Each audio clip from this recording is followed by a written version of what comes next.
korban bakaran itu apa? Itu ada binatang, ya. Binatang itu taruh di mezbah. Lalu nanti yang misalnya saya yang mau kasih korban itu, maka ini binatang di situ, domba. Lalu saya akan taruh tangan saya, tangan kiri ini di atas kepala domba. Habis itu saya akan doa, Tuhan, seharusnya lah saya yang disembelih, tapi sekarang terimalah pengganti saya, yaitu domba ini. Baru dia horo domba itu, tikam domba itu, lalu dibakar.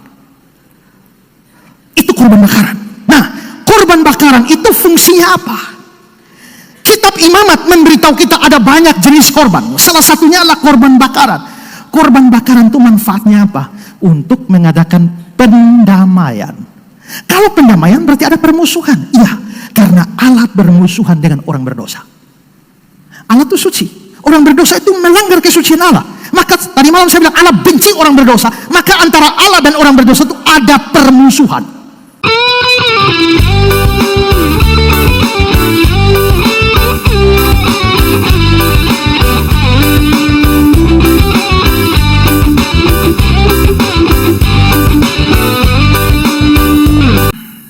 Baik, shalom. Selamat hari Natal buat semua kita. Hari ini saya akan menyampaikan firman Tuhan dengan tema Christ in Genesis. Kristus di dalam kitab Kejadian. Nah, mungkin tema ini rasa aneh karena kebanyakan kita berpikir bahwa ya Kristus itu ya dibicarakannya di dalam Perjanjian Baru. Tetapi itu pikiran yang salah. Ada orang bertanya, Pak Pendeta, apakah Tuhan sebelum menciptakan manusia sudah tahu bahwa manusia akan jatuh? Oh, pasti tahu. Kalau memang sudah tahu, mengapa harus menciptakan manusia? Kenapa Tuhan menciptakan manusia yang dia tahu pasti bahwa akan berdosa? Lalu saya biasa berikan analogi. Waktu bapak ibu yang sudah menikah, lalu istrinya hamil, ibu hamil, dan mau melahirkan, apakah ibu bapak tahu bahwa anak itu akan jadi orang berdosa? Tahu. Dan kalau dia berdosa, dia akan masuk neraka? Iya. Lalu kenapa masih terus berusaha untuk melahirkannya ke dunia? Kenapa tidak disuntik mati saja? Toh dia akan lahir di dunia dan dia jadi orang berdosa. Kenapa? Waktu orang menciptakan pesawat, apakah orang tidak berpikir bahwa pesawat bisa jatuh? Bisa. Kalau memang pesawat bisa jatuh dan membunuh banyak orang, mengapa harus tetap menciptakan pesawat? Jawabnya sederhana, karena pesawat diciptakan bukan untuk jatuh. Ada tujuan lain yang lebih indah dari itu, walaupun ada efek sampingnya yaitu kejatuhan. Tapi selain itu, karena Tuhan juga sudah punya obat. Sebelum dunia diciptakan dan dia tahu waktu menciptakan manusia berdosa, dan dia sudah punya obat untuk mengatasi itu. Karena itu saudara, solusi untuk memberikan Kristus bagi dunia itu bukan baru Tuhan Allah pikirkan di kemudian hari, tidak. Bahkan sebelum penciptaan itu, Yesus sudah ditentukan menjadi juru selamat, baru dinyatakan dalam sejarah. Abad pertama baru Yesus dihadirkan di dalam dunia, tapi penentuan dia sebagai juru selamat dunia itu di dalam kekekalan. Karena di dalam kekekalan, maka secara bertahap wahyu itu diberikan, progressive revelation, diberikan pelan-pelan sedikit demi sedikit mulai dari awal. Karena itu saudara, jangan heran bahwa Kristus sudah diberitakan sejak dari kitab pertama di dalam Alkitab. Tuhan Yesus pernah mengatakan begini, Lukas 24 ayat 27. Lalu dia menjelaskan kepada mereka apa yang tertulis tentang dia dalam seluruh kitab suci. Berarti di seluruh kitab suci itu ada Kristus. Nah, saya sedang berpikir bahwa Natal ini saya bilang Christ in Genesis. Mungkin nanti setelah itu Christ in Exodus. Kristus di dalam kitab Keluaran, Kristus di dalam kitab Imamat, Kristus dalam kitab Bilangan sampai dengan Maliaki. Pasti ada. Karena Yesus sendiri katakan apa yang tertulis tentang dia dalam seluruh kitab suci, mulai dari kitab-kitab Musa dan segala kitab nabi-nabi. Terus ayat 44, harus digenapi semua yang ada tertulis tentang aku dalam kitab Taurat Musa, kitab nabi-nabi, kitab Mazmur. Saudara-saudara, tanaknya orang Yahudi, Torah, Nevim, Ketubim, itu memang terdiri dari 3, yaitu Taurat Musa, kitab nabi-nabi, dan kitab Mazmur. Itu berarti seluruh Alkitab itu ada cerita, ada berita tentang Yesus. Nah, kalau Yesus bilang ada tertulis tentang aku dalam kitab Taurat Musa itu Kejadian, Keluaran, Imamat, Bilangan, Ulangan. Berarti Yesus ada dalam Kejadian, Keluaran, Bilangan, Imamat, Bilangan, Ulangan. Nah, karena itu hari ini saya start dengan Christ in Genesis, Kristus di dalam kitab Kejadian. Selanjutnya kita akan belajar Kristus sampai Maleakhi, ya. Dan kalau memungkinkan Kristus di dalam kitab demi kitab sampai kitab Wahyu. Semoga kita bisa bicara itu sebelum Tuhan Yesus datang, ya. Nah, hari ini saya akan mengungkapkan sejumlah hal tentang Kristus, tapi ingat bahwa di dalam kitab-kitab Perjanjian Lama Kristus diungkapkan, tapi tidak sejelas di dalam Perjanjian Baru. Di dalam Perjanjian Baru dinyatakan secara jelas, hari ini telah lahir bagimu juru selamat, Kristus Tuhan. Tapi di dalam Perjanjian Lama itu diungkapkan dalam bentuk bayangan-bayangan, simbol-simbol, tipe-tipe. Tipe-tipe itu bisa dalam bentuk upacara tertentu, ritual tertentu, dalam bentuk orang tertentu, dalam bentuk peristiwa tertentu, dan dalam banyak hal Kristus dimunculkan di dalam Perjanjian Lama. Nah, sekarang kita bicara, memangnya Kristus muncul di dalam kitab Kejadian itu dalam peristiwa apa saja? Nah, saya akan bicarakan ini. Pertama, Kristus dalam pernyataan kepada iblis. Saudara, pada waktu dosa pertama terjadi di Taman Eden, Allah yang Maha Adil menghakimi manusia berdosa. Maka semua pihak yang berdosa, pertama-tama itu ada Adam dan Hawa. Tapi kedua ada iblis yang muncul dalam rupa ular. Ingat, ular bukan iblis, iblis bukan ular. Ular itu binatang ciptaan Tuhan. Iblis bukan binatang, walaupun kita biasa menyebutnya berbarengan, satu setan dua binatang. Ya, tapi iblis itu bukan binatang, ular itu binatang, ya. Tapi waktu di Taman Eden, iblis memakai ular. Karena itu kalau lihat ular itu tidak sama dengan lihat setan. Pelihara ular tidak berarti pelihara setan.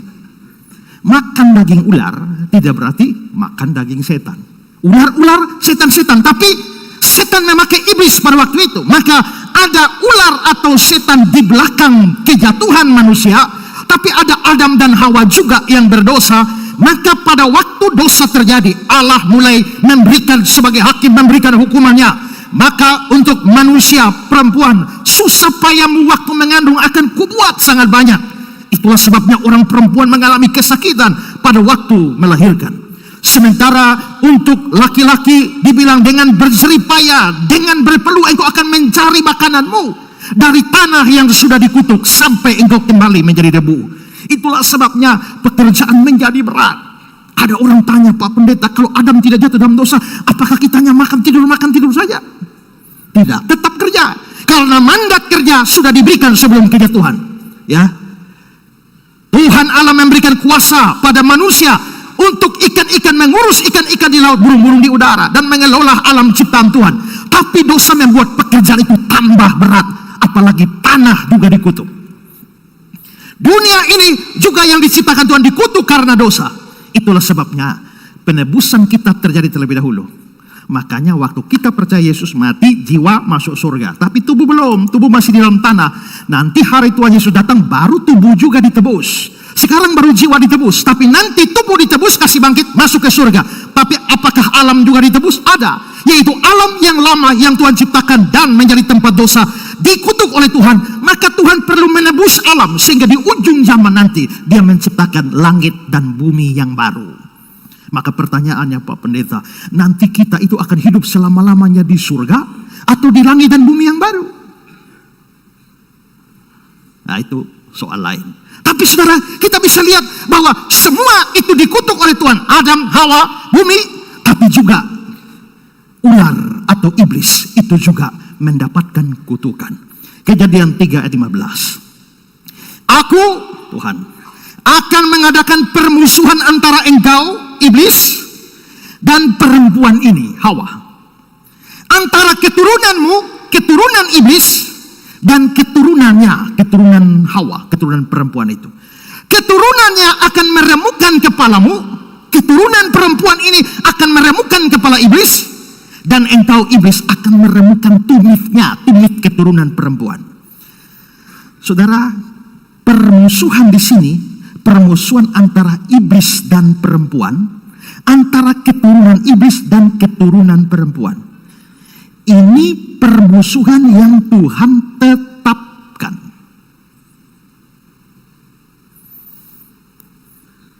Kalau pernikahan, apa yang dipersatukan Tuhan tidak boleh dipisahkan manusia. Tapi dalam hal ini, apa yang dipisahkan Tuhan tidak boleh dipersatukan oleh manusia. Dan Tuhan memisahkan antara anak iblis dengan anak keturunan perempuan itu. Nah, lalu orang tanya, Pak, memangnya iblis punya anak? Apakah iblis kawin dan punya anak? Tidak. Keturunan iblis itu makhluk roh. Karena makhluk roh sama seperti malaikat, maka tidak bisa kawin. Kemarin kami doa di rumah mama, lalu ada cerita bahwa ada anak di rumah yang takut setan. Sampai tidurnya semua menghindar dari jendela. Sampai tidur di pojok. Saya bilang, kalian bodoh, kalau setan mau masuk tidak perlu pakai jendela. Ya kan? Setan masuk kena tembus tembok saja. Jadi apa artinya menghindar dari jendela?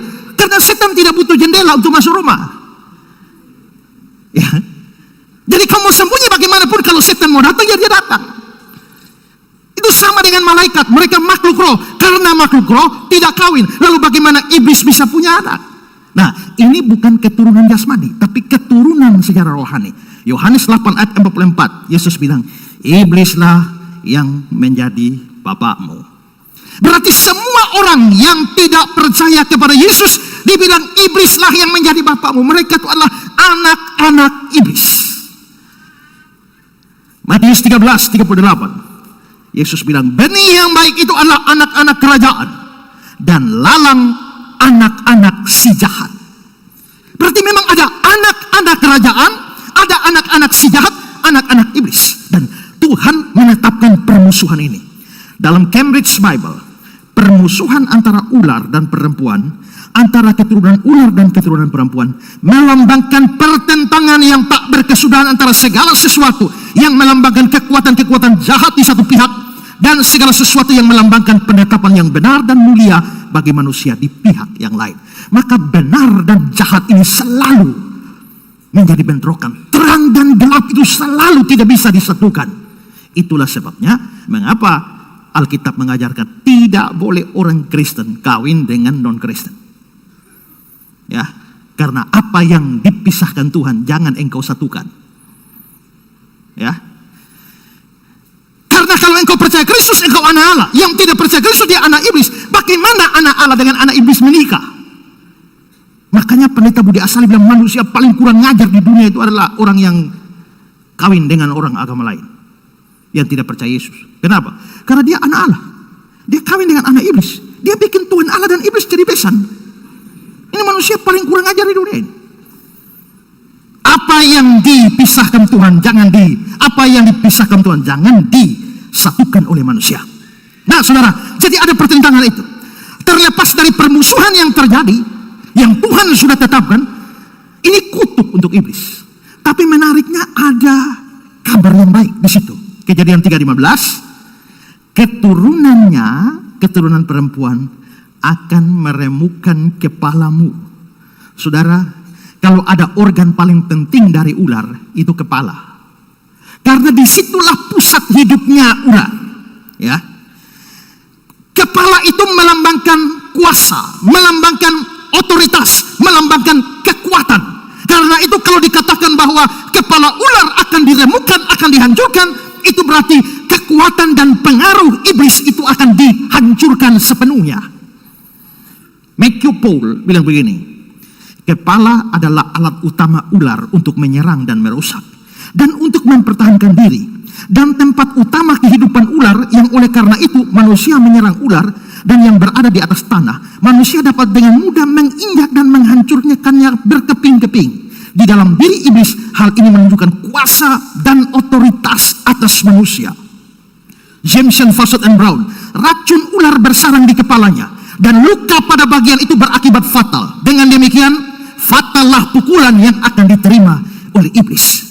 Jadi saudara, ini berita penghukuman, kutuk bagi iblis. Tapi pada waktu Tuhan sampaikan kutuk pada iblis, tahu-tahu di dalamnya terselip sebuah berita baik, bahwa kepala iblis akan diremukkan. Iblis itu musuh kita. Sehingga bayangkan kalau mendengar kabar bahwa musuh kita kepalanya akan diremukkan. Apakah itu bukan berita baik bagi kita? Maka adalah sesuatu yang menarik bahwa ada berita baik di dalam kutukan. Di dalam kutukan pada iblis ada berita baik bagi kita. Dan kemarin sudah saya jelaskan bahwa Injil itu artinya kabar baik. Kalau di kitab Kejadian ini ada kabar baik, maka kita boleh mengatakan bahwa ada Injil di dalam kitab Kejadian. Makanya kitab Kejadian disebut sebagai proto-evangelium dalam bahasa Latin. Injil mula-mula. Atau yang lain menyebutnya sebagai the Gospel of Genesis. Injil Kejadian. Maka saudara, peremukan kepala iblis itu sesuatu kabar baik.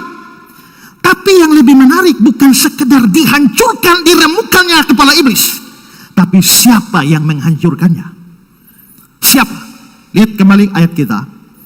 Keturunannya akan meremukkan kepalamu. Keturunan siapa? Keturunan perempuan. Saudara, keturunan yang dimaksudkan di sini, kata Ibraninya zera, itu lebih tepat diterjemahkan benih.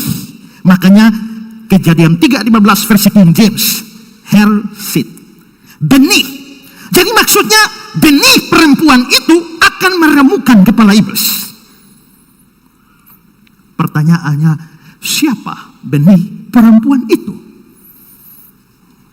Saudara-saudara, menurut tafsiran dari banyak orang, itu menunjuk pada gereja dan macam-macam tafsiran yang lain. Tapi saudara, perempuan di sini kan Hawa. Ada keturunan Hawa yang akan menghancurkan kepala iblis. Masalahnya adalah Hawa itu punya keturunan banyak. Kita semua juga keturunan Hawa. Tapi saudara, coba saudara lihat ini dalam bahasa Ibrani. Kalau saudara lihat dalam bahasa Ibrani di sini, itu saudara perhatikan kata-kata your seed yang saya kasih kotak itu ya. Dan di bawah kata your seed itu ada tulisan NMSC. Cukup kelihatan? Ya, NMSC. N itu noun. Ya. Lalu M itu maskulin. Maskulin itu laki-laki. Ya. Lalu S itu apa? Singular. Singular itu tunggal. Lalu construct itu ada sendiri. Tidak ada kaitan dengan ini. Tapi itu berarti your seed, benihmu, keturunanmu itu maskulin dan singular. Maskulin artinya laki-laki, singular artinya satu, tunggal. Itu berarti keturunan perempuan yang akan menghancurkan kepala iblis itu bukan semua keturunan, hanya satu, singular. Dan dia bukan seadanya orang, tapi dia maskulin, dia laki-laki. Maka ada keturunan Hawa, satu orang laki-laki yang akan menghancurkan kepala iblis. Nah, saudara, siapa laki-laki keturunan Hawa yang menghancurkan kepala iblis? Ingat, semua kita keturunan Hawa, Adam. Dan mereka berdosa semua, maka semua kita, semua manusia, semua keturunan dari perempuan itu semua berdosa. 1 Yohanes 5:19, kita tahu seluruh dunia berada di bawah kuasa si jahat. Efesus 2 ayat 2, kamu mentaati penguasa kerajaan angkasa. Jadi semua manusia keturunan Adam dan Hawa semuanya ternyata berada di bawah iblis. Tapi satu keturunan perempuan itu tidak ada di bawah kuasa iblis. Dan supaya tidak ada di kuasa iblis, di bawah kuasa iblis, dia tidak boleh berdosa. Karena dia berdosa satu kali saja, dia di bawah iblis. Bagaimana dia meremukkan kepala iblis kalau dia juga berdosa? Maka keturunan perempuan tidak boleh berdosa. Dan satu-satunya manusia tidak berdosa, itu cuma Yesus. Kalau begitu kita boleh katakan, keturunan perempuan yang dijanjikan dalam kitab Kejadian, siapa lagi kalau bukan Yesus? Lihat Yohanes 14 ayat 30. Yesus bilang, penguasa dunia ini, maksudnya iblis, penguasa dunia ini datang dan dia tidak berkuasa sedikit pun atas diriku. Dan dialah yang dikatakan Rasul Yohanes 1 Yohanes 3:8, dia membinasakan perbuatan-perbuatan iblis itu. Maka saudara, dari sini kita bisa tahu bahwa ternyata Yesus itu sudah diberitakan di kitab Kejadian paling awal.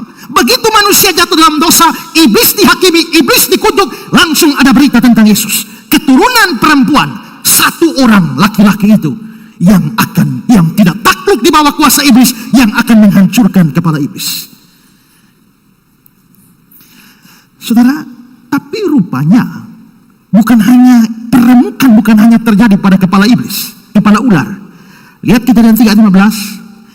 Dan engkau, iblis, akan meremukan tumitnya. Iblis akan meremukan tumit dari keturunan perempuan. Jadi rupanya antara iblis dan keturunan perempuan ada terjadi saling meremukan. Hanya peremukan itu di tempat yang berbeda. Bagi ular di kepala, bagi keturunan perempuan itu di tumit. Dan kalau dia hanya meremukan tumitnya, itu tidak terlalu fatal. Tapi kalau kamu diremukan kepalamu, itu fatal.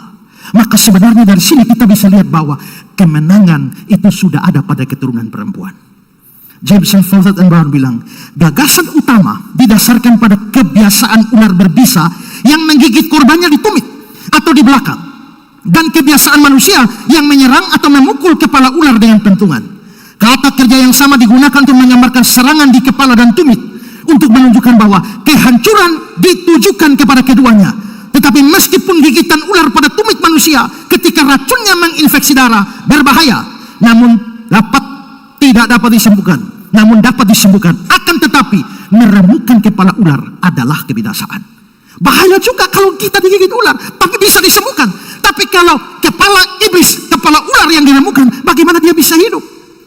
Maka biarpun terjadi peremukan, tapi kemenangan sudah diberikan. Jadi bukan hanya Kristus yang dibicarakan di dalam kitab Kejadian, tapi bahkan kemenangan atas kuasa iblis sudah dijanjikan di sana. Pertanyaannya adalah kapan iblis meremukan tumit keturunan itu, dan kapan keturunan itu meremukan kepala iblis? Hampir semua penafsir mengarahkan itu kepada peristiwa salib. Waktu Yesus disalibkan dan mati, itulah gigitan ular yang menghancurkan tumitnya. Tapi pada waktu dia bangkit dari antara orang mati, itulah pukulannya yang meremukan kepala iblis. Kolose 2 ayat 15, dalam konteks kebangkitan Kristus, dia telah melucuti pemerintah-pemerintah dan penguasa-penguasa dan menjadikan mereka tontonan umum dalam kemenangannya atas mereka. Kebangkitan Kristus dikatakan melucuti pemerintah-pemerintah, penguasa-penguasa. Ini bukan pemerintah politik, tapi pemerintahan rohani. Dalam hal ini adalah iblis-iblis dilucuti. Dan dari sini kita bisa lihat sangat awal sekali dalam kitab Kejadian sudah bicara tentang Yesus, sudah bicara tentang kekalahannya dalam tanda petik di atas kayu salib, dan kemenangannya melalui kebangkitannya. Itu sudah dibicarakan dalam kitab Kejadian. Nah, Yesuslah keturunan perempuan itu. Tapi mengapa dia disebut keturunan perempuan dan bukan keturunan laki-laki? Mungkin ini harus dilihat jauh ke depan, bahwa pada akhirnya Yesus akan lahir dari seorang perempuan tanpa laki-laki. Karena di dalam kebiasaan Ibrani, kalau yang melahirkan itu perempuan, tapi yang disebut memperanakan itu kan laki-laki. Lalu Nuh memperanakan Sem, Ham, Yafet, tapi yang hamil kan istrinya Nuh. Lalu Abraham memperanakan Ishak, yang hamil kan Sarah, tapi yang memperanakan Abraham. Biasanya kalau perempuan yang mengalaminya, tapi tidak disebut, hanya laki-laki. Tapi yang di sini perempuan yang disebut, itu berarti tanpa laki-laki. Maka keturunan perempuan ini akan lahir dari seorang perempuan tanpa campur tangan seorang laki-laki. Dan yang tidak kalah menarik adalah berhubungan dengan fakta bahwa perempuan yang pertama kali digoda oleh iblis. Perempuanlah yang pertama kali digoda oleh iblis. Tapi lewat benih perempuan itulah iblis ditaklukkan. Cain and the Leech. Jika maka janji itu berpuncak pada Kristus.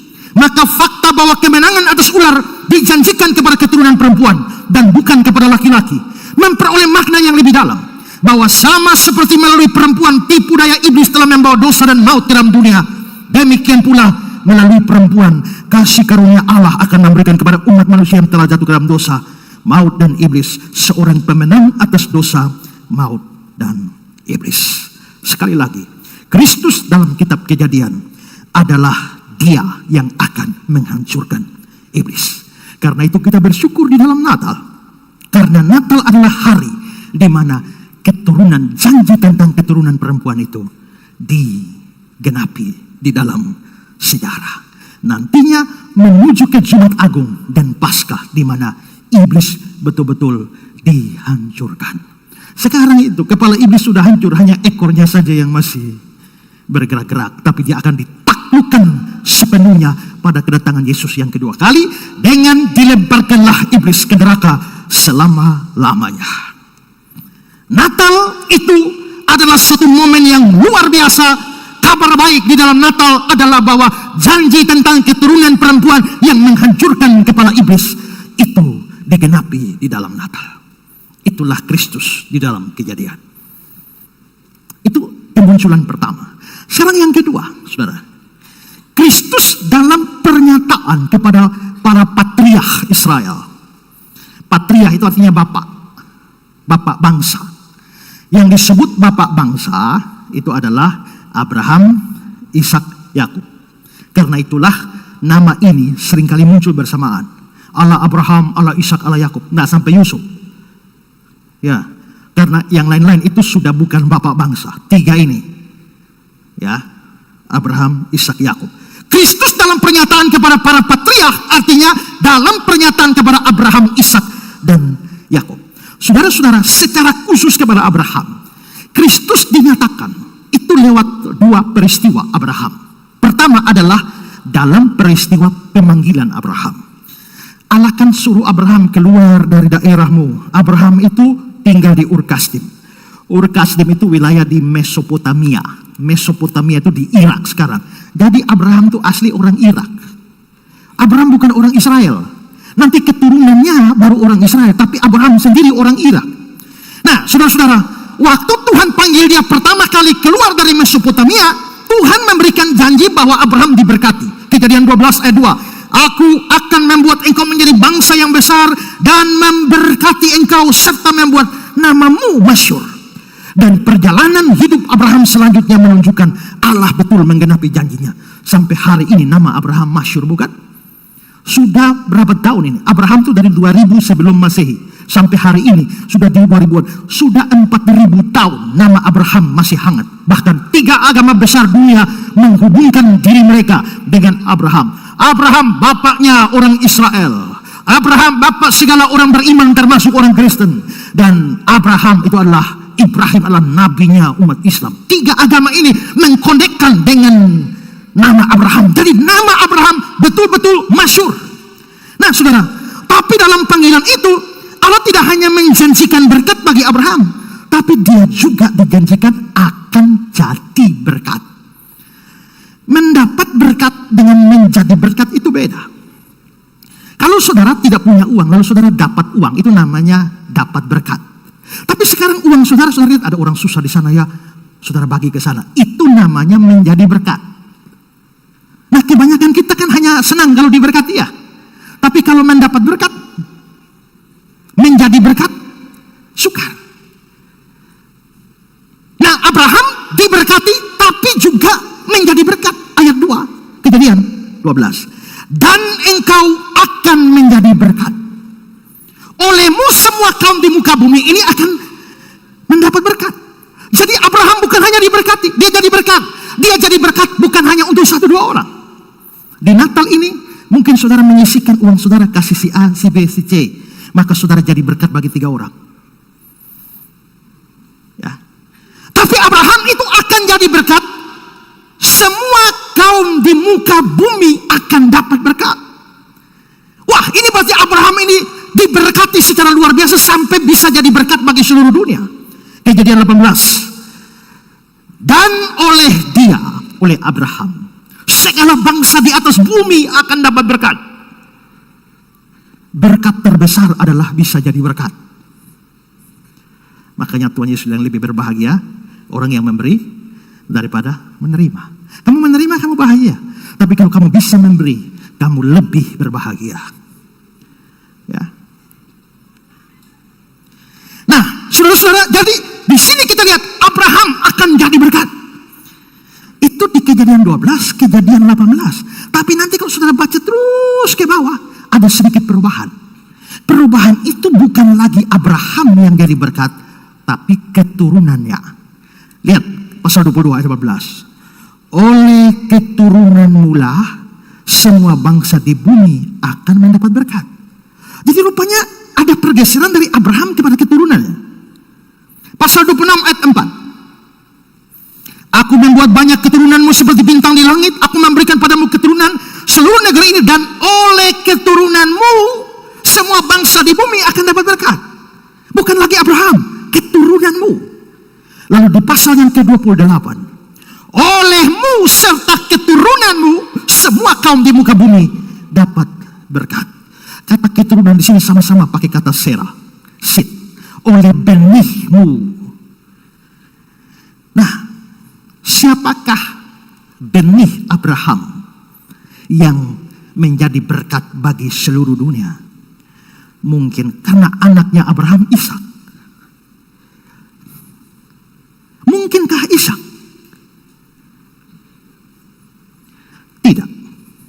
Karena ternyata kalau Abraham diberkati dan oleh keturunanmu dia memberkati seluruh dunia, mestinya kalau itu Ishak, Ishak harus lebih terkenal dari Abraham. Ternyata Ishak itu di bawah, Abraham masih lebih di atas. Karena orang menyebut kami ini agama Abrahimik, bukan agama Ishak. Tidak, Abraham masih di atas. Begitu juga Yakub itu tetap di bawah. Tapi tidak mungkin ini Ishak maupun Yakub. Kenapa? Karena janji yang sama diberikan kepada Ishak. Lihat Kejadian 26, ini Ishak. Aku akan menepati sumpah yang kuikrarkan kepada Abraham ayahmu. Berarti ini omongannya dengan Ishak. Aku akan membuat banyak keturunanmu, keturunan Ishak, seperti bintang di langit. Aku memberikan kepada keturunanmu, keturunan Ishak, seluruh negeri ini. Dan oleh keturunanmu, keturunan Ishak, semua bangsa akan dapat berkat. Berarti pasti bukan Ishak. Karena tadi Abraham, keturunan Abraham, sekarang Ishak, masih keturunan Ishak lagi. Mungkinkah ini Yakub? Cucunya Abraham? Kejadian 28. Ini juga Ishak, ini tentang Yakub. Berdirilah Tuhan di sampingnya, samping Yakub, dan berfirman, Akulah Tuhan Allah Abraham nenekmu dan Allah Ishak. Berarti ini Yakub, dua di atas. Tanah tempat engkau berbaring ini akan kuberikan kepadamu, Yakub, dan kepada keturunanmu, keturunan Yakub. Keturunanmu, keturunan Yakub akan menjadi sama seperti debu tanah banyaknya. Dan olehmu, oleh Yakub, serta keturunanmu, keturunan Yakub, semua kaum di muka bumi akan dapat berkat. Berarti yang jadi berkat bagi dunia bukan hanya keturunan Abraham, tapi keturunan Abraham, keturunan Ishak, keturunan Yakub. Maka Ishak dan Yakub tidak bisa yang dibicarakan. Ada benih Abraham, Ishak, Yakub yang akan jadi berkat. Nah, sekarang saudara, kembali kita lihat bahasa Ibrani-nya. Kalau saudara lihat di situ, Kejadian 22 ayat yang ke-18, in your seed, di dalam keturunanmu. Lalu di Kejadian 26 ayat 4, itu juga sama, in your seed. Dan saudara lihat yang saya kasih di bawah keterangannya itu, ada di situ 2 MS. 2 itu artinya apa? 2 itu artinya adalah orang kedua. M maskulin, laki-laki. S singular, tunggal. Maka karena your seed di situ orang kedua, tapi orang keduanya orang kedua tunggal dan laki-laki, maka akan ada keturunan benih Abraham, Ishak, Yakub satu orang saja karena singular, dan dia laki-laki karena maskulin. Dialah yang akan jadi berkat bagi dunia ini. Siapa? Siapa lagi kalau bukan Tuhan Yesus? Sekarang lihat Kisah 3. Kamulah yang mewarisi nubuat-nubuat itu dan mendapat bagian dalam perjanjian yang diadakan Allah dengan nenek moyang kita, nenek moyang Israel. Ketika dia berfirman kepada Abraham, oleh keturunanmu semua bangsa di bumi ini akan diberkati. Dan bagi kamulah pertama-tama Allah membangkitkan hambanya yang mengutusnya kepada kamu, supaya dia memberkati kamu, memimpin kamu masing-masing kembali dari segala kejahatanmu. Siapa? Siapa yang dibicarakan Petrus di sini? Yesus. Lalu Paulus juga dalam Galatia 3:16, adapun kepada Abraham diucapkan segala janji itu dan kepada keturunannya. Tidak dikatakan kepada keturunan-keturunannya. Jamak, tidak. Seolah-olah dimaksudkan banyak orang, tidak. Tapi hanya satu orang saja, singular. Dan kepada keturunanmu, yaitu Kristus. Maka Kristus muncul sebagai keturunan para patriark Israel, Abraham, Ishak, Yakub. Henry bilang, ini merupakan janji yang memahkotai semua janji lainnya.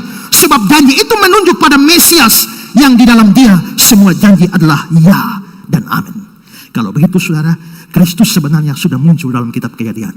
Pertama sebagai benih perempuan, tapi sekarang yang kedua sebagai benih Abraham, Ishak, Yakub. Dan kalau Yesus itu dikatakan bahwa oleh dia seluruh dunia akan diberkati, maka ini benar. Galatia 3:14, Yesus Kristus telah membuat ini. Membuat apa? Naik di atas kayu salib, supaya di dalam dia berkat Abraham sampai pada bangsa-bangsa yang lain. Abraham jadi berkat, tapi bukan dia secara langsung yang jadi berkat bagi dunia ini. Ishak, Yakub juga. Mereka menjadi berkat bagi dunia ini melalui keturunan mereka. Satu orang laki-laki, yaitu Yesus Kristus. Saudara, beberapa waktu yang lalu saya lagi scroll TikTok. Tiba-tiba saya melihat sampai ketemu ada satu orang Kristen kelihatannya dikeroyok oleh banyak orang. Di mana orang Kristen itu bilang Yohanes 1:14, firman jadi manusia. Tapi mereka tanya, mereka tanya kapan, di mana di Alkitab dikatakan bahwa Allah menjadi manusia. Lalu si Kristen ini bilang Yohanes 1:14, lalu mereka menolaknya. Saya pikir-pikir ini Islam ya. Lalu saya akhirnya komentar di TikTok itu, naikkan saya biar saya yang jawab mereka. Akhirnya saya dinaikkan di situ.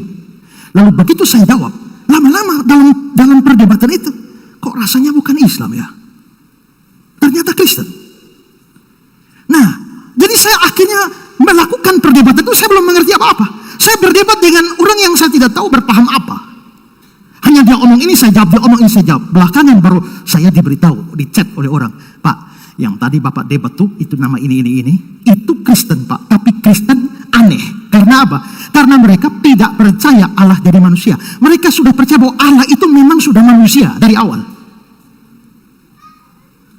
Karena apa? Kejadian 1:26, Allah menciptakan manusia menurut gambar dan rupanya. Berarti di dalam Allah memang sudah ada manusianya. Lalu Allah pernah muncul di dalam penampakan kepada Abraham dan juga Lot sebagai manusia. Dan karena itu saya bilang tidak, manusianya Yesus tidak kekal. Manusia Yesus baru ada waktu Natal atau waktu dia dikandung ibunya. Tapi sebelum itu tidak ada kemanusiaan Yesus. Nah, ngototnya di situ. Lalu saya akhirnya waktu saya seminar di Makassar, ternyata muncul sebuah pandangan semacam ini. Lalu saya tanya, kalau Yesus itu dari awal sudah manusia, maka dia dari awal Allah dan manusia. Lalu waktu Natal terjadi apa? Kemanusiaannya zut masuk ke Maria lalu dikeluarkan. Kalau Yesus itu manusianya sudah dari kekal masuk ke dalam Maria lalu keluarkan, itu berarti bayi Yesus itu made in heaven. Dan tidak boleh ada hubungan dengan Maria, tidak boleh ada hubungan dengan bapaknya Maria, bapaknya Maria, kakeknya Maria, dan tidak boleh ada hubungan dengan Daud, Abraham, Ishak, Yakub. Masalahnya Alkitab mengatakan Yesus itu adalah buah rahim Maria, benihnya Abraham, Ishak, Yakub. Kalau kemanusiaan Yesus dari surga, berarti dia tidak ada hubungan dengan Abraham, Ishak, Yakub. Kalau dia ada hubungan dengan Abraham, Ishak, Yakub, berarti dia menerima kemanusiaannya dari Abraham, Ishak, Yakub, Daud, terus dari Maria. Maka kemanusiaan Yesus tidak kekal. Kalau kemanusiaan Yesus kekal, lebih mana duluan antara manusia Yesus dengan Adam? Yesus kan? Berarti yang disebut manusia pertama harus Yesus, Adam manusia kedua. Tapi ternyata di dalam surat Roma, Paulus menyebut manusia pertama Adam, manusia kedua Yesus. Berarti secara kealahan Yesus di atas Adam. Tapi secara kemanusiaan Yesus di bawah Adam. Karena itu Yesus pasti keturunan menerima kemanusiaannya dia adalah benih dari Abraham, Ishak, dan Yakub. Dan oleh benih inilah dia akan menjadi berkat bagi setiap bangsa. Setiap bangsa akan menerima berkat. Syaratnya apa? Beriman. Galatia 3:9. Jadi mereka yang hidup dari iman, merekalah yang diberkati bersama-sama dengan Abraham yang beriman itu. Karena itu saudara, perhatikan ini. Yesus dimunculkan dalam kitab Kejadian sebagai pemberi berkat. Oleh dia semua manusia dapat berkat. Muncul pada Yesus, dan oleh iman mereka yang hidup dalam iman diberkati. Itu berarti tidak dalam pengertian universal semua orang dapat berkat. Hanya mereka yang beriman pada Kristus yang dapat berkat itu. Semua yang di luar Kristus bukan diberkati tapi dikutuk. Galatia pasal 3 ayat 10. Itulah sebabnya pada waktu pengadilan terakhir, siapa hakim akhir zaman? Yesus. Dan waktu dia menghakimi, Matius 25. Untuk orang percaya, dan raja itu akan berkata kepada mereka yang di sebelah kanannya, orang percaya, mari hai kamu yang diberkati. Berarti orang percaya itu adalah orang yang diberkati. Bagaimana dengan orang-orang yang tidak percaya yang di sebelah kiri, domba kambing-kambing di kiri itu?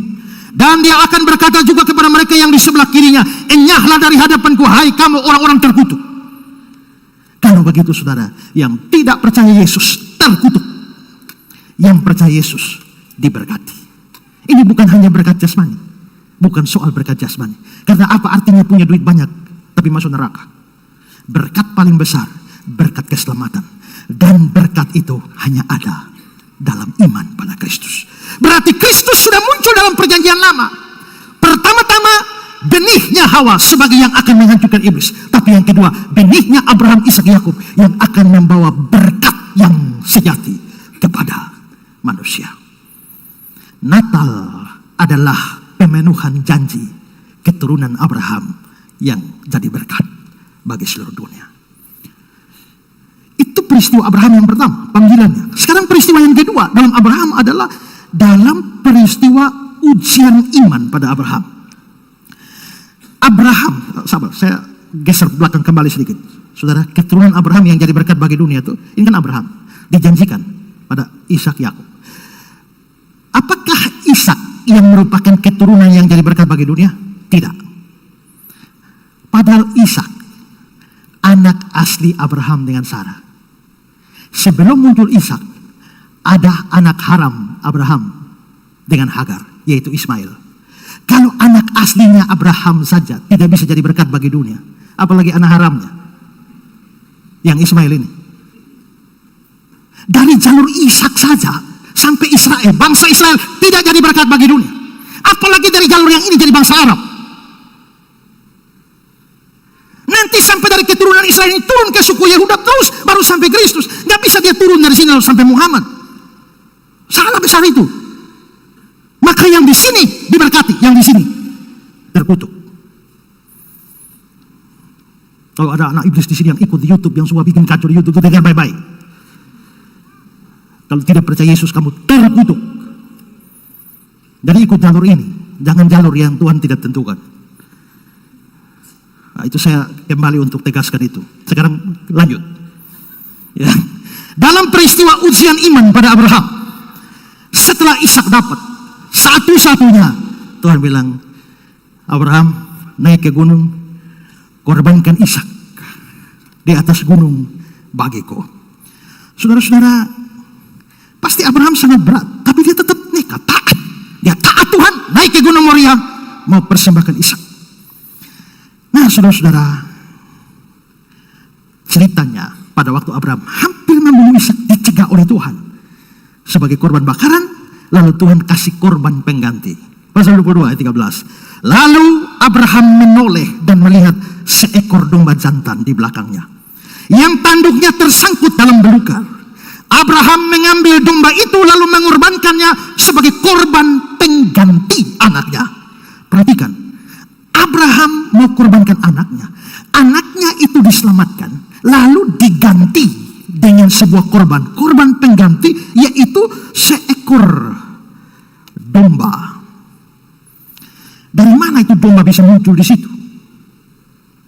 John Gill bilang, dari mana domba jantan itu berasal? Tidak diketahui. Hampir tidak mungkin domba ini berasal dari kawanan domba Abraham atau yang menjadi miliknya, karena ia berada 3 hari perjalanan jauh dari rumah.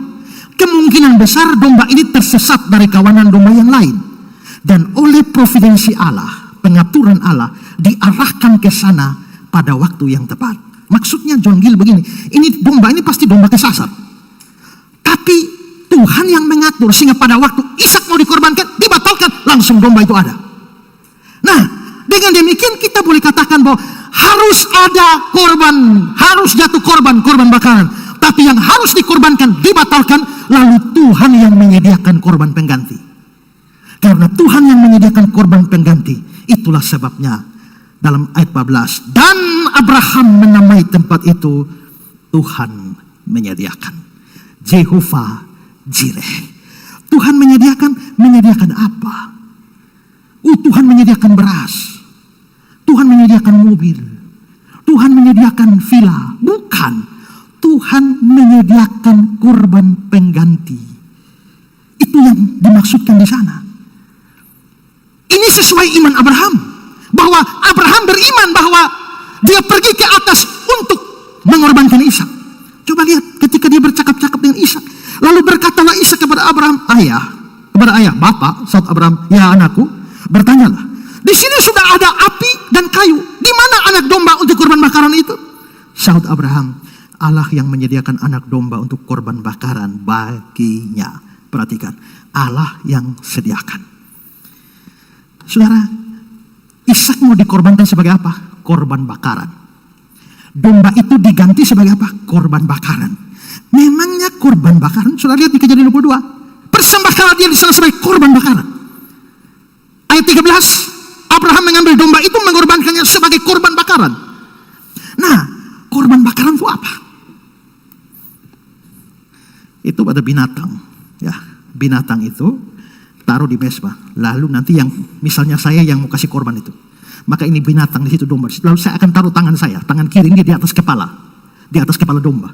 Habis itu saya akan doa, Tuhan, seharusnya lah saya yang disembelih, tapi sekarang terimalah pengganti saya, yaitu domba ini. Baru dia horo domba itu, tikam domba itu, lalu dibakar. Itu korban bakaran. Nah, korban bakaran itu fungsinya apa?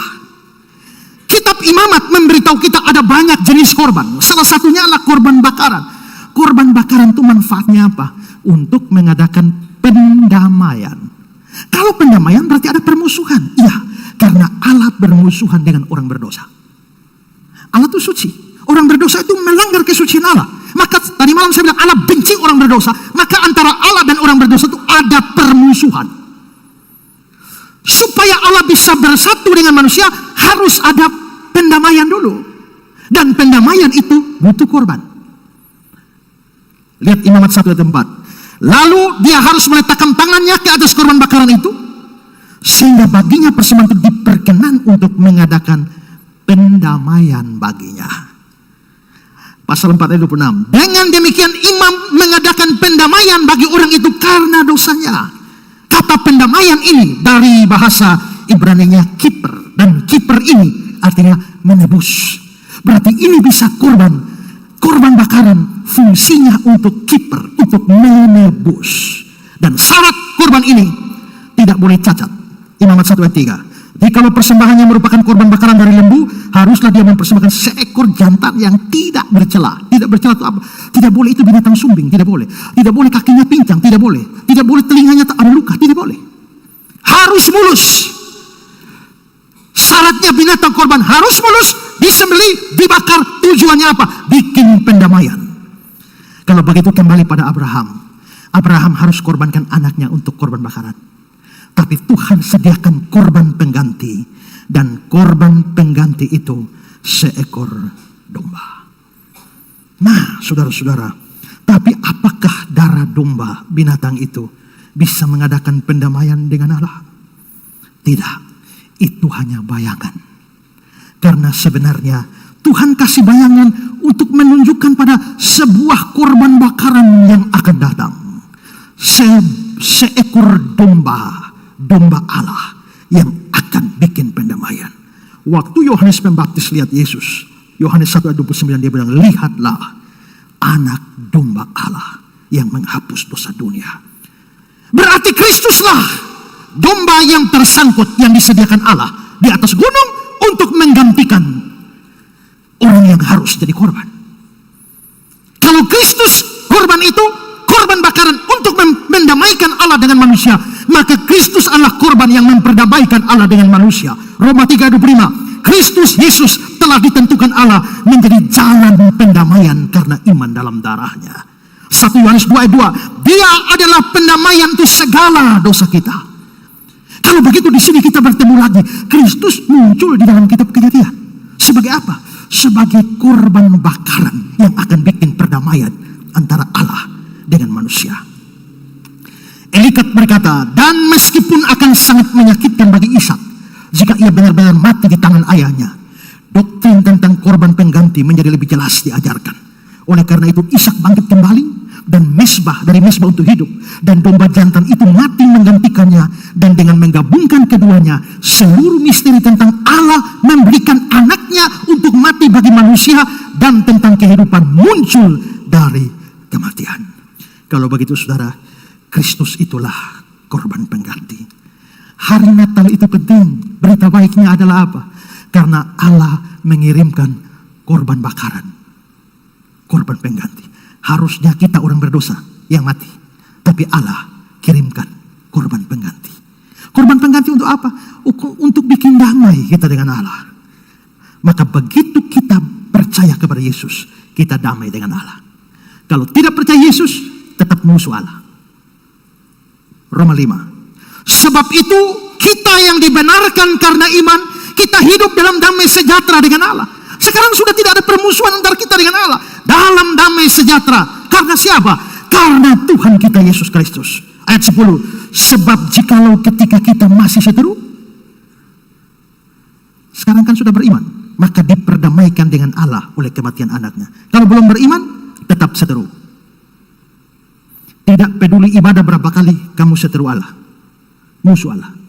Tidak peduli sembahyang 5 kali satu hari, kamu tetap musuh Allah.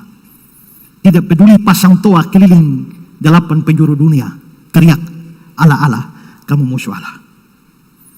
Hanya dengan beriman pada Kristus, kamu diperdamaikan dengan Allah. Natal itu penting, kenapa? Karena itu momen di mana Allah menyediakan korban bakaran. Kapan dia dibakar? Di atas kayu salib. Itu Kristus dalam kitab Kejadian. Ketiga, terakhir, Kristus dalam pernyataan kepada Yehuda. Abraham, Ishak, Yakub.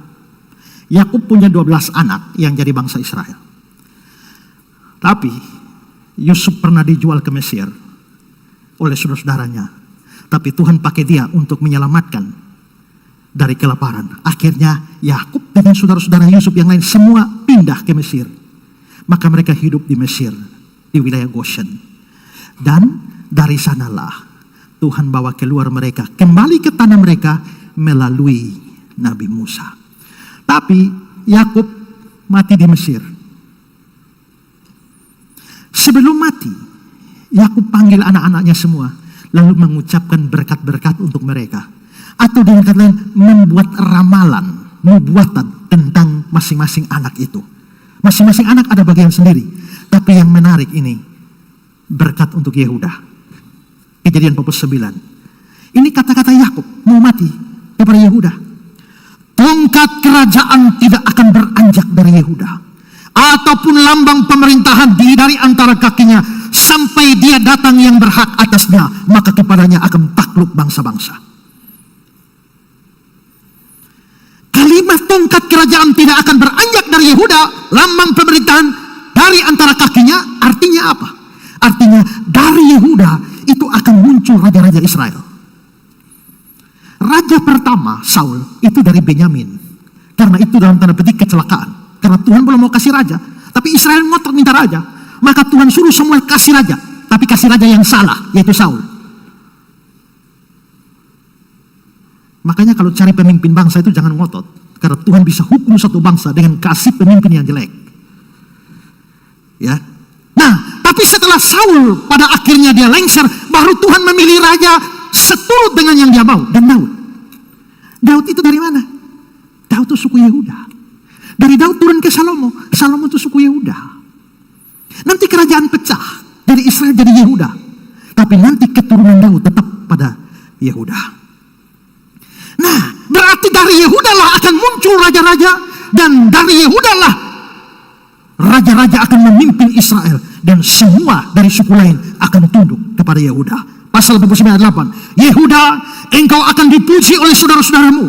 Tanganmu akan menekan tengkuk musuhmu. Kepadamu akan sujud anak-anak ayahmu. Ini nubuat untuk Yehuda. Tapi saudara, di dalam nubuat untuk Yehuda ini terselip sesuatu yang luar biasa. Lihat ayat 10 tadi. Tongkat kerajaan tidak akan beranjak dari Yehuda. Lambang pemerintahan dari antara kakinya. Terus ada janji tentang seseorang sampai dia datang yang berhak atasnya. Dari Yehuda akan turun raja-raja sampai dia yang berhak atasnya. Saudara, bahasa Ibraninya itu adalah Silo dalam terjemahan lama, bahwa tongkat kerajaan tiada akan undur daripada Yehuda, atau pemberi hukum pun tidak dari antara kakinya, sehingga datang Silo. King James, until Silo come, sampai Silo datang. Jadi rupanya dalam nubuatan itu dikatakan dari Yehuda akan muncul raja-raja, dan nanti satu raja akan muncul dari sana, itulah Silo. Nah, pertanyaannya, Silo itu apa? Ini agak sukar diterjemahkan. Tapi coba lihat komentar dari Cale and the Leeds. Kata Silo diturunkan dari Salah, artinya tenang, menikmati ketenangan, keamanan. Silo tidak harus menunjuk pada a place of rest, tempat yang damai, tempat istirahat, bukan. Tapi bisa menunjuk pada orang, the man of rest, manusia damai, the bearer of rest, pembawa damai. Berarti Silo itu adalah pembawa damai, pembawa rest, tenang, kesentosaan. Maka seluruh nubuat ini artinya apa? Artinya, hei Yehuda, dari keturunanmu lah akan lahir raja-raja Israel, sampai datang seorang manusia pembawa damai, Silo. Kalau begitu, ini kitab Kejadian. Sudah ada janji tentang datangnya Silo, pembawa damai. Dan siapa Silo itu? Siapa manusia damai itu? Dari suku Yehuda. Ingat, dia manusia damai tapi dari suku Yehuda. Siapa lagi kalau bukan Tuhan Yesus? Makanya kitab Yesaya menubuatkan dia. Namanya disebutkan orang Raja Damai. Kenapa Raja Damai? Karena kan dia keturunan Yehuda, berarti kan keturunan raja-raja. Maka Raja Damai. Mika pasal 5 ayat 1. Engkau hai Bethlehem Efrata, yang terkecil di antara kaum-kaum Yehuda, daripadamu akan bangkit bagiku seorang yang akan memerintah Israel. Berarti raja dari kaum Yehuda. Terus, maka ia akan bertindak dan menyembahkan mereka dengan kekuatan Tuhan dalam kemegahan nama Tuhan Allahnya. Mereka akan tinggal tetap, sebab sekarang menjadi besar sampai ke ujung bumi. Dan dia menjadi damai sejahtera. Silo, Salah. Silo, Salah, Salah, Salomo. Salomo ke Arab salam. Salom. Itu akar katanya. Maka Shalom itu artinya apa? Damai sejahtera, kan? Maka Silo, Salah, Salam, Salomo, Shalom itu artinya damai sejahtera. Maka dia menjadi Shalom, dia menjadi damai sejahtera. Berarti kitab Kejadian menjanjikan satu raja dari suku Yehuda yang akan bawa damai sejahtera. Ibrani 7 ayat 14. Sebab telah diketahui semua orang bahwa Tuhan kita berasal dari suku Yehuda. Sekarang saudara bandingkan Kejadian 49, nubuat itu dengan Wahyu 5 ayat 5. Yehuda adalah seperti anak singa. Itu dalam nubuatan Yakub. Ya. Engkau akan naik ke satu tempat tinggi, hai anakku. Dia melihara berbaring seperti singa jantan atau seperti singa betina. Siapa yang berani membangunkannya? Betapa hebatnya Yehuda seperti singa. Tapi lihat tentang Yesus dalam Wahyu 5 ayat 5. Lalu berkatalah seorang dari tua-tua itu padaku, jangan engkau menangis. Sesungguhnya singa dari Yehuda, yaitu tunas Daud, telah menang. Siapa singa Yehuda, tunas Daud? Yesus. Maka demikianlah nubuat tentang Silo mencapai pemenuhannya pada Yesus Tuhan kita. Kalau begitu kita berkata Kristus sudah muncul di dalam kitab Kejadian sebagai sang Silo itu, Raja damai sejahtera. Itulah sebabnya waktu Natal terjadi, malaikat berkata dalam Lukas 2 ayat 14, damai sejahtera di bumi. Kenapa? Karena sang Silo sudah datang. Yesus Raja Damai, the Prince of Peace. Kalau Yesus Raja Damai, kerjanya apa? Kerjanya bikin damai. Damai dengan siapa? Pertama, damai dengan Allah. Tadi kita sudah lihat Roma 5 ayat 1, kita yang hidup dalam damai sejahtera dengan Allah oleh karena Tuhan kita Yesus Kristus. Di dalam Kristus kita berdamai dengan Allah. Di dalam Kristus ada damai yang diberikan dalam hati. Yohanes 14, damai sejahtera ku tinggalkan bagimu, damai sejahtera ku berikan padamu. Apa yang ku berikan tidak seperti yang diberikan dunia kepadamu. Dan di dalam Kristus semua pihak yang bertikai berdamai. Ada tembok pemisah besar antara Yahudi dan non-Yahudi. Orang Yahudi sangat jijik kepada orang non-Yahudi. Tidak boleh masuk rumah orang non-Yahudi. Tidak boleh makan di rumah orang non-Yahudi. Bahkan kalau ada orang Yahudi yang pergi keluar daerah Yahudi, pulang, dia harus kebaskan kakinya. Kenapa? Supaya abu dari luar itu jangan masuk ke tanah Israel. Kalau sampai ada orang Yahudi kawin dengan orang non-Yahudi, mereka imam mengadakan upacara pemakaman bagi orang itu. Dianggap sudah mati. Kalau ada tetangga seorang Yahudi, non-Yahudi, dan dia mau melahirkan, tidak boleh bantu. Kenapa? Karena kalau bantu sama dengan menghadirkan orang kafir dalam dunia ini. Betapa kerasnya larangan orang Yahudi bergaul dengan orang non-Yahudi. Tapi sekarang saudara, setelah Kristus mati naik ke surga, Injil diberitakan pada orang Yahudi. Ada sejumlah orang Yahudi yang percaya Yesus. Tapi Injil juga diberitakan kepada orang non-Yahudi. Maka sejumlah orang non-Yahudi percaya pada Yesus. Yang percaya pada Yesus menjadi gereja. Yang tidak percaya, yang non-Yahudi juga jadi gereja. Maka di dalam gereja bertemulah Yahudi dan non-Yahudi. Maka ini sama dengan musuh bebuyutan bertemu. Harusnya mereka baku bantai di situ kan? Tapi ternyata tidak. Kenapa? Karena sama-sama percaya Yesus dan Yesus berikan damai di hati orang Yahudi, di hati non-Yahudi. Efesus 2. Tetapi sekarang di dalam Kristus Yesus, kamu yang dahulu jauh non-Yahudi sudah jadi dekat oleh darah Kristus. Karena dialah damai sejahtera kita yang mempersatukan kedua pihak. Pihak mana? Pihak Yahudi dan pihak non-Yahudi. Dan telah merobohkan tembok pemisah, yaitu perseteruan. Di dalam Kristus semua perseteruan selesai. Kalau saudara dalam gereja tapi tetap berseteru, pertanyaan kita, Kristus ada di dalam hatimu atau tidak? Kalau Kristus di dalam hatimu, tidak mungkin hatimu koreng. Tidak mungkin hatimu berisi kebencian dan dendam pada orang lain. Kalau betul Raja Damai itu di hatimu. Dia Raja Damai. Mendamaikan kamu dengan Allah.